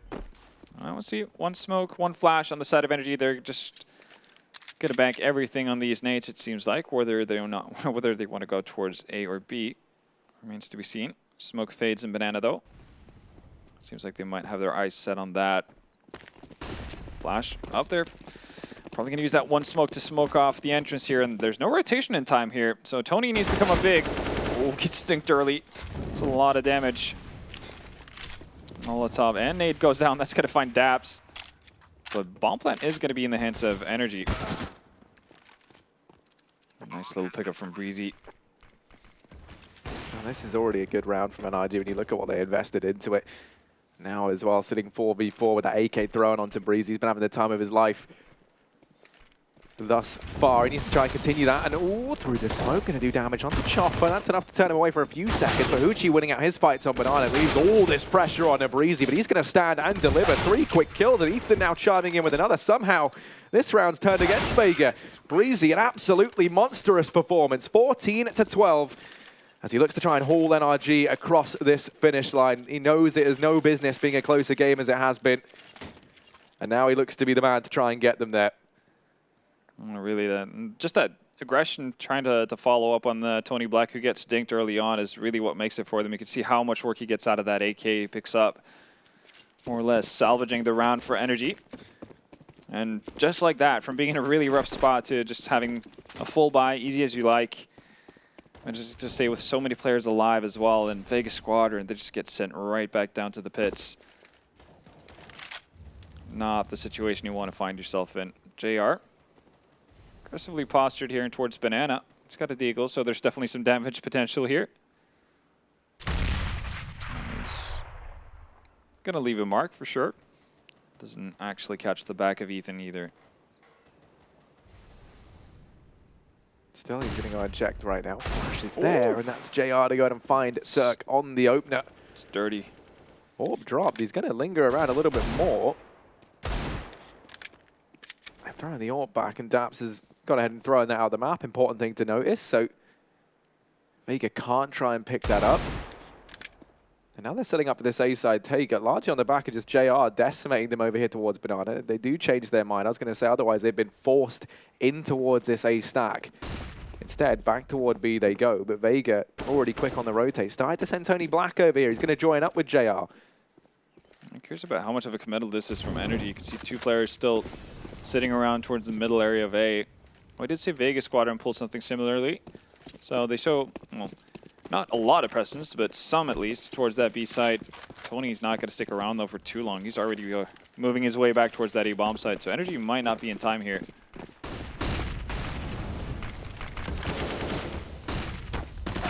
There we go, Tony Black charging through the smoke. I think he's going to get the trade though on Breezy, who's just been coming alive here in the last couple of rounds. Following it up. Chopper and Crush though with the ZZs. Doing a lot of work here. Daps all of a sudden all alone. Yeah, time runs out.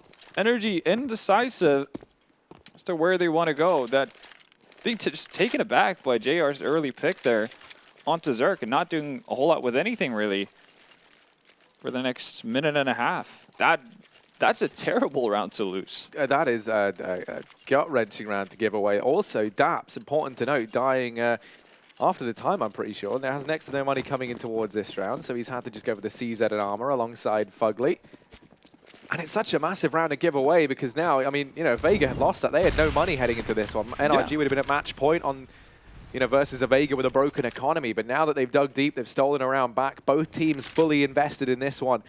So the implications of a win here are absolutely massive. And for NRG, you know, that can be the difference in an easy path towards match point. For Vega, it's their way back into this game. So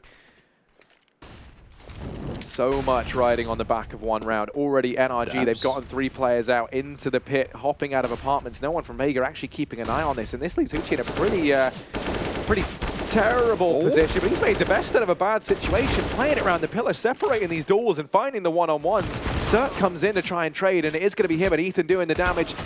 They are so much of Hoochie, and he's still able to keep on racking up frags. He gets himself 3. I don't know how he's managed that. That is the play that saves Vega Squadron in this round. I have no idea. Like, he should be so screwed multiple times over. The second you have one player drop down in quad, you have...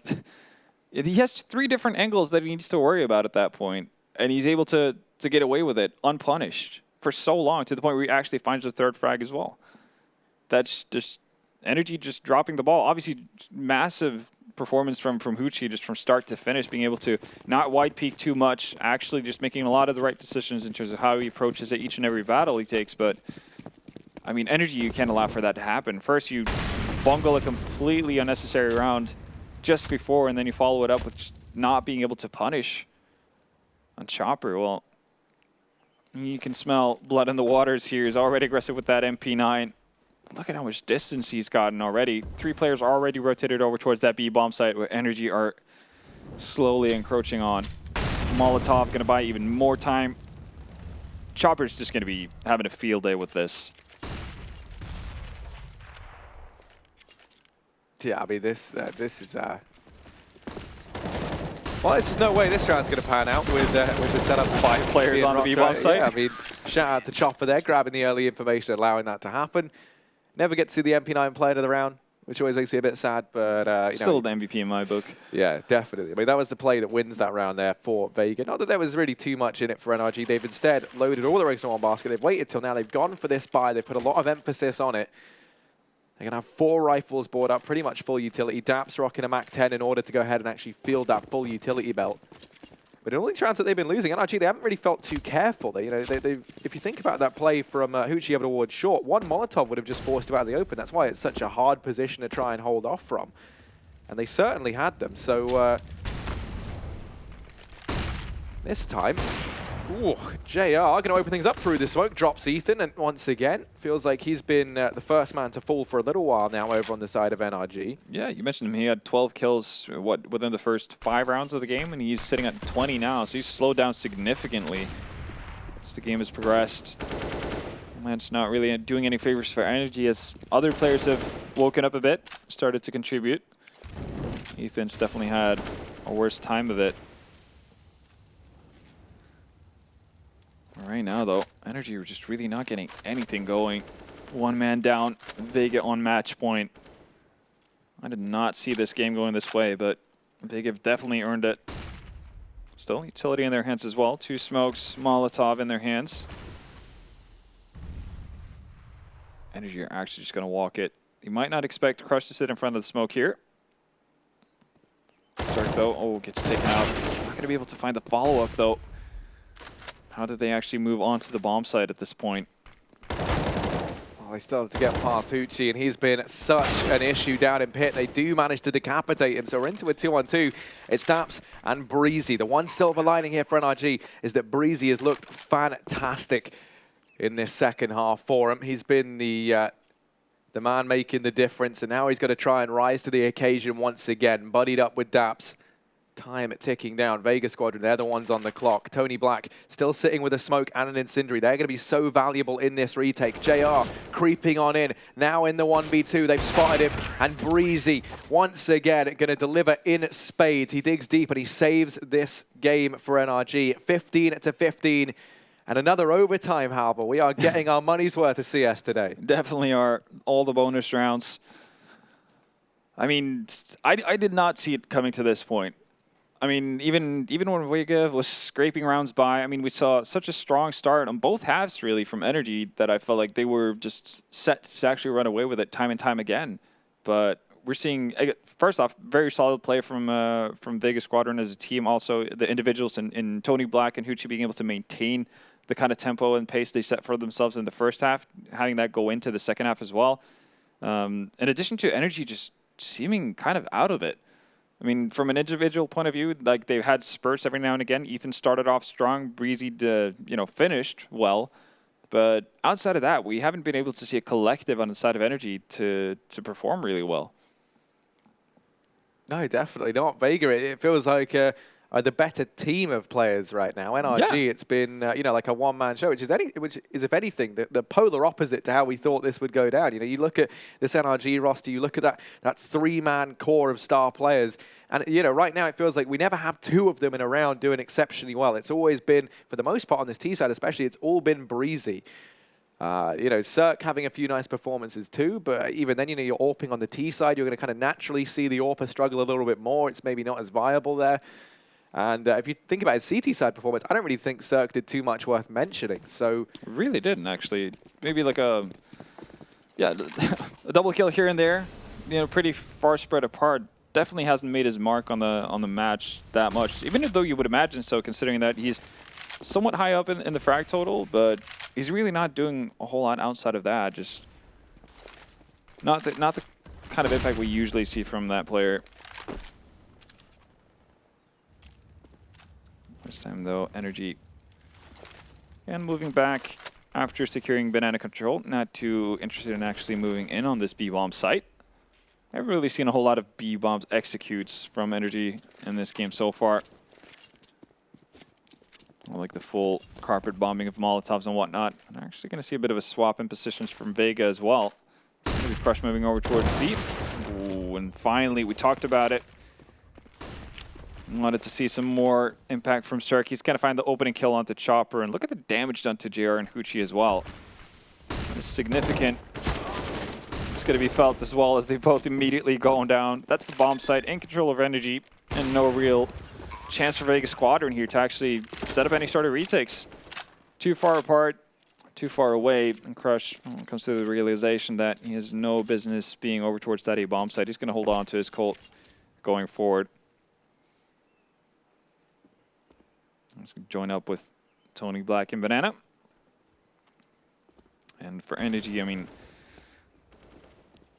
I think if anything, like, one at 16K overtime and all that, the one place where it might be worth chasing is in the scenario that Energy find themselves right now. And they're never going to get broke. There is a chance of Vega potentially doing it if they buy into, you know, double op setups and that kind of thing. So I don't see any reasons as to why they wouldn't do this. Ethan is going to find one. Not going to be in time to find Crush as well, though. So it's mental how much more of a convincing that round that was. See the live odds coming in. People still favoring the NRG boys. I mean, they're actually, well, they're not increasing in that sense, but yeah, no, I mean, they're becoming stronger and stronger favorites as the game goes along, which is odd considering how they've gotten to this point. This was by no means, you know, them in control, really.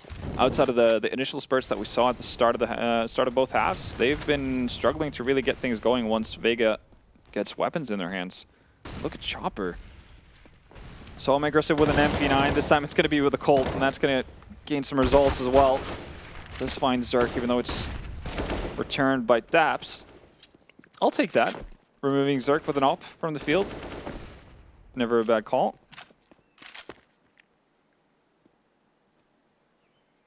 Right now, though, Energy still have to decide what they want to do. Oof, that's a quick reaction from Breezy. Hoochie eliminated. He's going to get taken down by Crush, but not before Ethan's in place. And once again, Tony Black finding shots through the smoke here. He's going to find two, actually. He's expecting that push from Fugly somehow. Oh, Daps, Ingham leader, the team captain. He's going to have to stand tall here.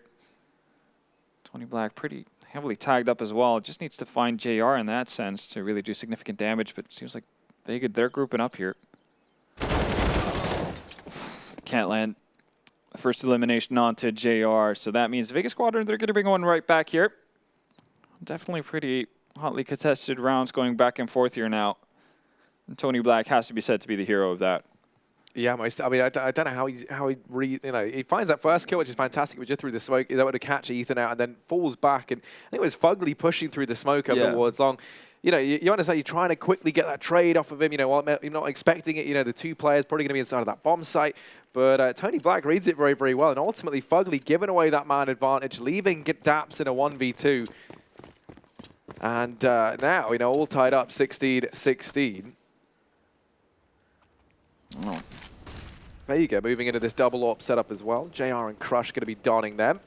And NRG bringing it out over on the T side. So I'm hoping that there's like a rifle drop back in T spawn or somewhere else, that this isn't the go-to move.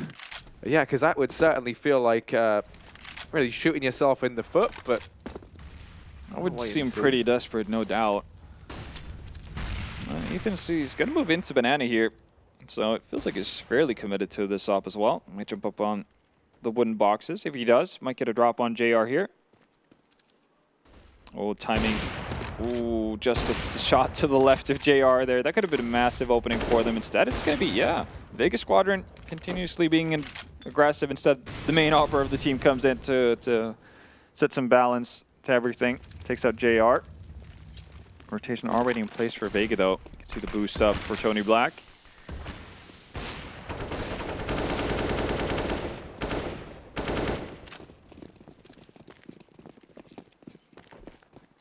NRG, they've left B, they've gone back. They're going to try and hit this A bomb site. 35 seconds left, leaving Cirque. Up top, Banana, the rest of the boys setting up for this push in towards A. And there is just one man here right now. That's going to be Hoochie. And they are actually committing to that double op setup the entire way. I mean, right now they're hitting a bit of luck on their side as there's only a sole defender from Vega, as you mentioned. Like trying to take bomb site with little time and 2 ops, that's a tough task, but Daps is going to take care of business. Going to get the bomb plant down as well. Frosh desperately trying to see if he can find any sort of connections through the smoke. Not going to be that lucky. Instead, a rain of fire coming in towards his feet.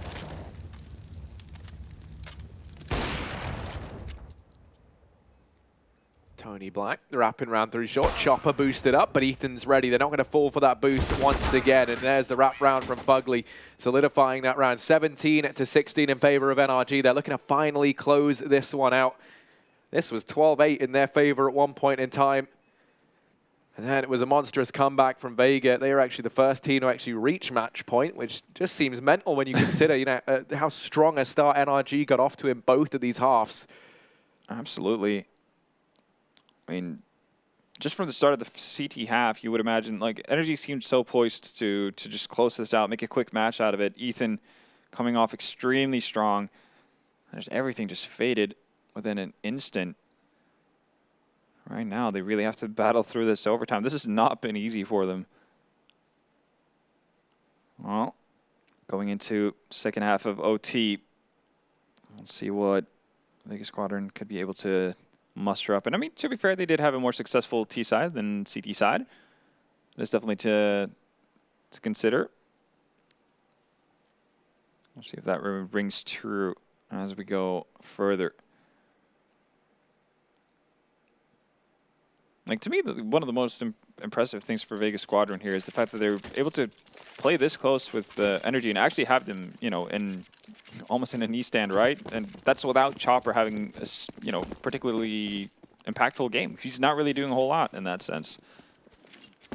It's bottom of the board as of right now. Instead, it's been the trio of Tony Black, Gucci, and JR. And, well, JR and Crush that are going to combine to take down Ethan. And, well, it went back to trying the aggressive moves, this time with an AWP, and it's not going to work out. Stark's actually going to get taken out as well. Fugly quick to trade, though, but both of the initial offers on the side of energy gone. Set on the sidelines for another minute and 20 seconds at the very least. Now we're seeing a bit of a gamble stack here coming in from energy. They're going to put all their eggs in one basket over towards that B bomb site, but couldn't have chosen more of an inopportune timing to do so. As we see the execute coming in from Vega Squadron over towards A. Well, and because of the double op investment on the side of energy, they can't actually feel too comfortable about moving in for a retake here and actually losing all their weapons. If this had been 1 op and 4 rifles, then I think you could perfectly justify going for a retake. Instead, they're going to have to actually wait this one out and allow Vega Squadron to equalize the score once again. I mean, that's just the mental thing. I mean, this double op setup as well for NRG really hasn't yielded any results just yet. It feels like, you know, Cirque not exactly having the game of his life, and neither is Ethan in these last few rounds. It really has slowed down significantly, and the problem with Cirque right now is that we haven't seen him have too much of an impact without the op as well. Like, we're talking about him not getting the most meaningful frags with the op, but he's not really doing a whole lot when it's not in his hands either, like even less so.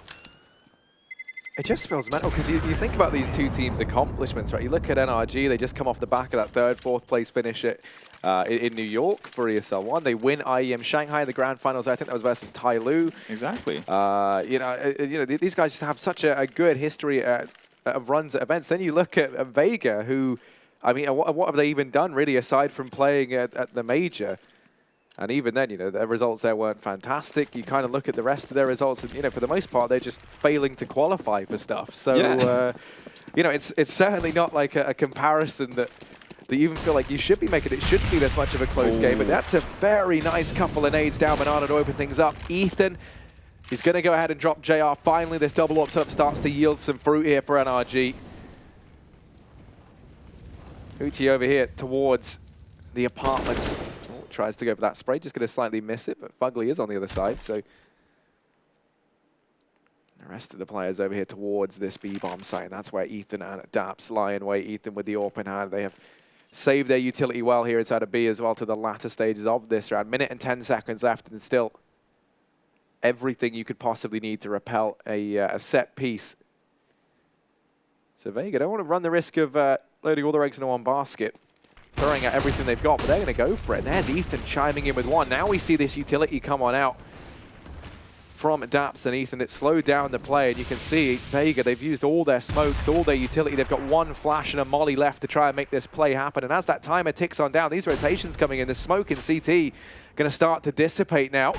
They have to get a move on, and Ethan, he's applying the brakes in such a big way. 35 seconds and just Tony Black and Chopper remaining in a 2v5, trying to keep the dream alive, but they cannot find anything. NRG going to be reaching match point first here in overtime.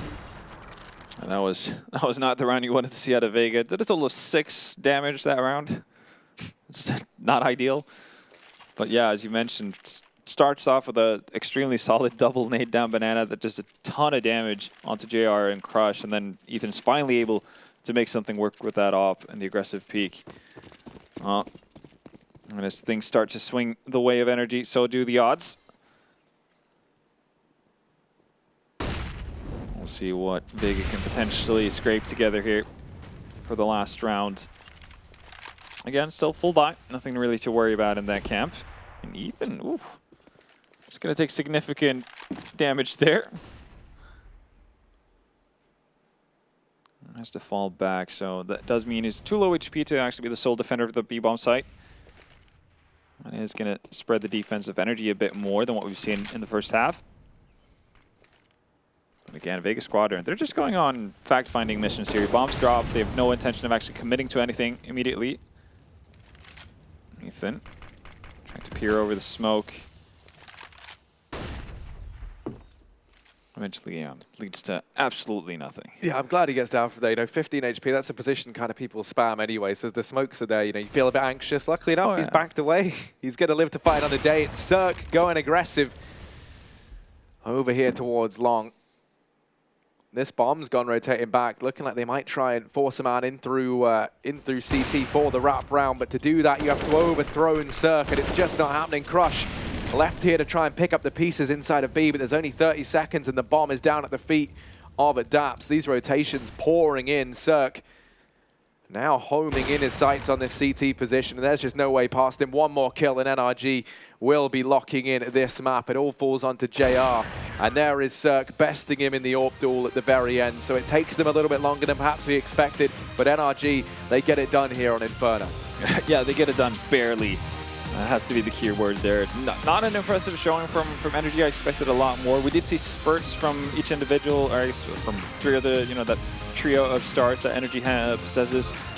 Breezy ended up obviously finishing off regulation really well. Ethan started off the match in spectacular fashion, and there we see at the very tail end there, Cirque finishing off the game with a 4K. But I mean, to me, what I'm stuck with is more of just a positive impression of what we saw out of Vega, more so than Energy. Yeah, I mean, I think if you're the rest of the guys here at this event now in that want to know category, you're going to be looking at this NRG team and you're thinking like, okay, they don't look like half the team that they're meant to, right? Which is great news for those guys. Yeah. Everyone who's now kind of got Vega as a potential team to face, that's kind of a little bit more scary now, right? But I don't really think there was a very good outcome there, if you want to look at it in that sense for both these teams. I think by day 2 should be. I'm hoping NRG pick it up, right? I hope that isn't the NRG that we just see it throughout the rest of this event.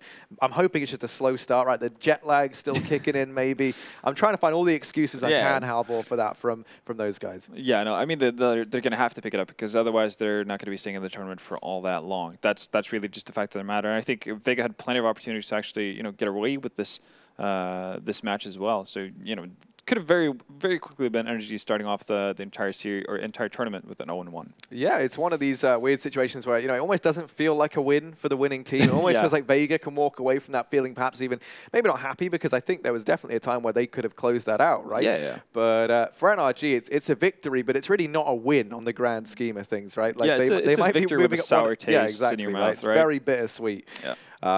Still, I mean, what was kind of the highlights that we can maybe take away from that was looking good for NRG? Let's try and find some positives I mean, again, it's the spurts of the individuals. Like when you can see what they do when they reach their, I guess, average level of what they've been showing, for the better part of this year.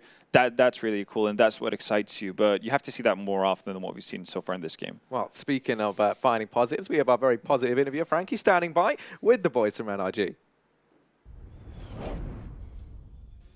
Hello, yes, I'm here with Ethan. Now, you guys clearly on paper, the favourites going up into that matchup against Vega Squadron.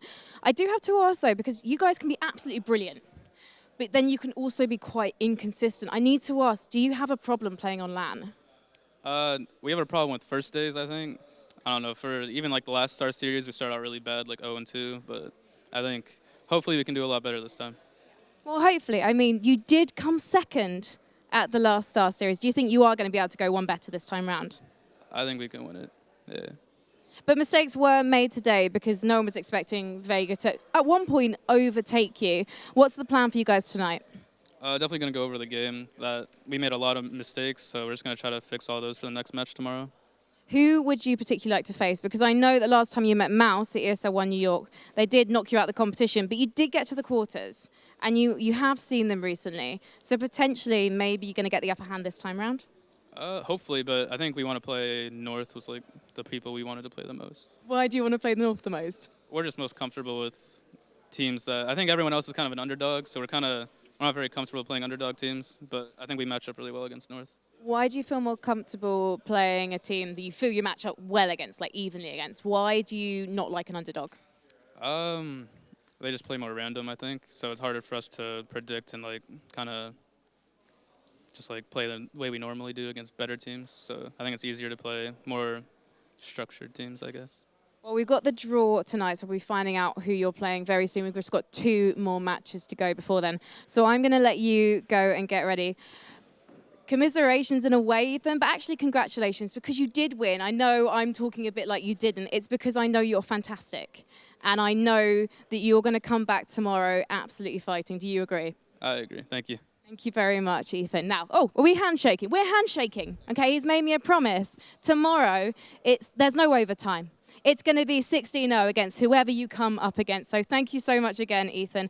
Now, for you guys at home, we're about to dissect that match, NRG versus Vega Squadron. But before then, we, of course, have another match coming up, and it's going to be Complexity versus Gambit. So we want to know, as usual, what you guys are thinking about this matchup. We want to know your predictions in Twitch chat right now. But still, we've got a match to break down, so let's head back to the desk.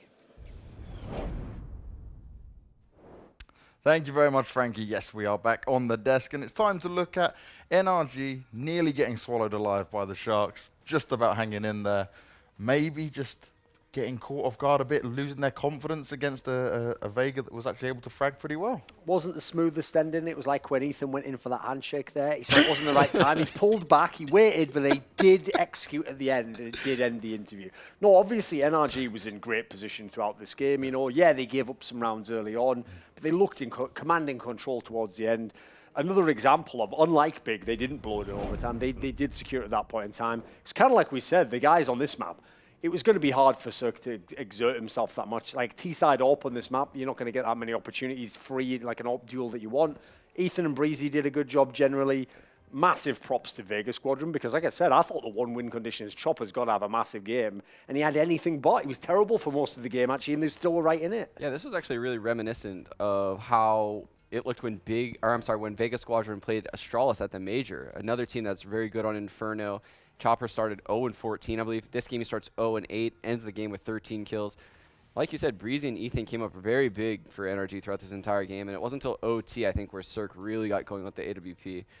The story of the game, in my opinion, though, is the starts to both halves that NRG mounted. So in their first half, they were up 6-2, and then obviously Vega mounts a comeback. The second half, they're up 5-0, and again, Vega mounts another comeback.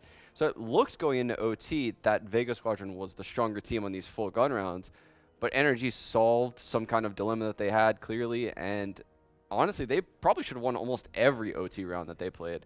The one round they even lost in their first half of OT was like a miraculous kind of comeback round by Vega.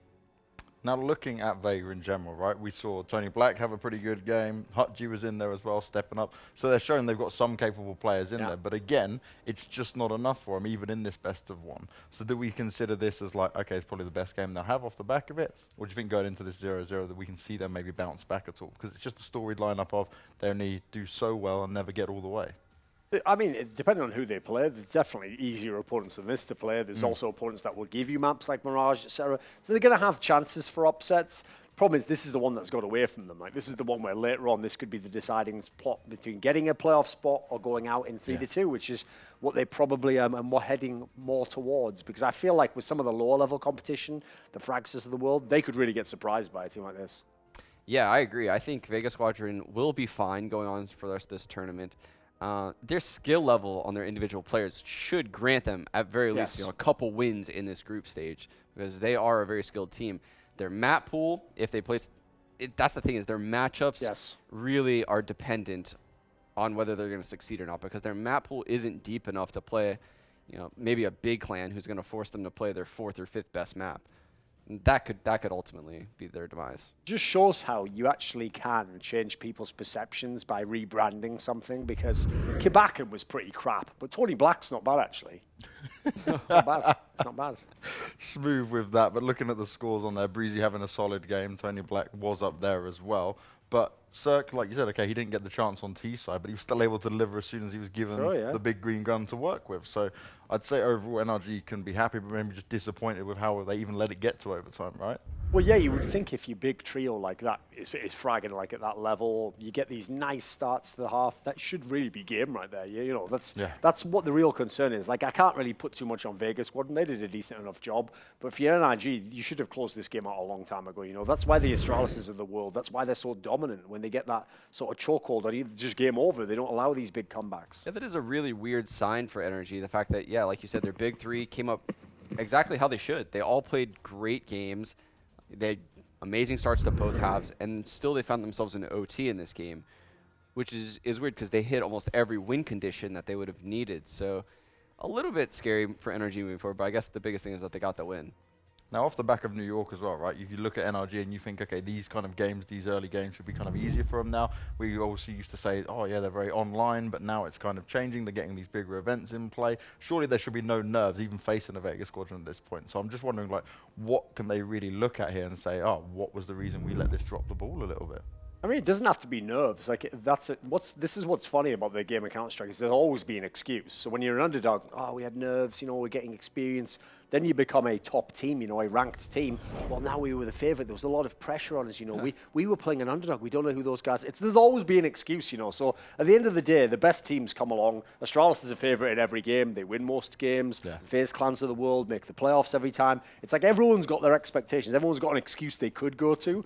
But you don't go to that if you're actually going to be a top team. You just accept your circumstances and you do the best. So I do feel like they're transitioning into this period of being considered a favorite. In a tournament like this, they're going to be favorite in almost every single match they go into. So that's the new reality. And either you live up to that and you remain a top team, or you drop down and then you will quickly lose that favorite status. So take care of itself, I guess. It's actually something that NRG struggled with. That's why they lost at the minor. They said that they struggled with the fact that they were favorites going into all those matches, that they were supposed to win the minor as the first seed.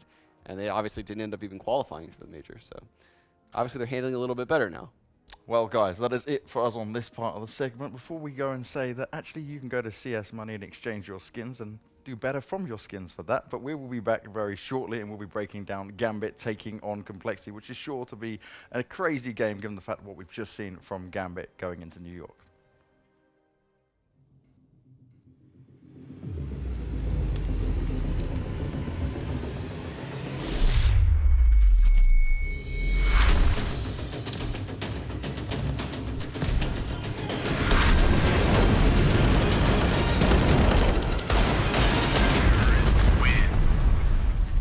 Loot Bet.